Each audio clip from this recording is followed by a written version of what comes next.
Allah Jalla Jalaluhu says, "Thus if you do not get water, then betake yourselves to clean earth and wipe therewith your faces and your hands." Surah Al-Ma'idah, verse 6. Hazrat Aisha radiyallahu anha reports, "We went out on a journey in the company of Allah's Apostle sallallahu alaihi wasallam. Till when we were in Baida or Zatul Jaish, my necklace broke. So Allah's Apostle stayed to search for it, and the other people also stayed with him. And it was not a place from where water can be found.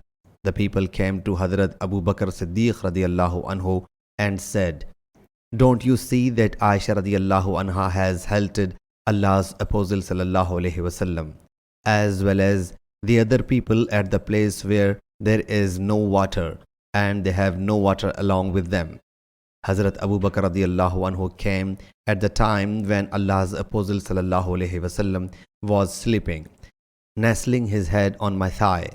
He said, 'You have detained Allah's Apostle sallallahu alaihi wasallam as well as the other people at the place where water cannot be found, and they do not have any water along with them.'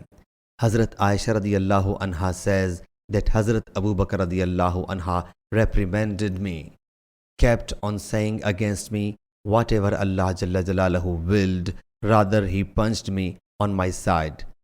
I did not move because Allah's Apostle sallallahu alaihi wasallam was taking rest, nestling his head on my thigh. Allah's Apostle sallallahu alaihi wasallam awoke when dawn broke and there was no water. So Allah Jalla Jalaluhu revealed the verses of tayammum, dry ablution. Hazrat Ubaid bin Hudayr, O family of Abu Bakr radiyallahu anhu, this is not your first blessing.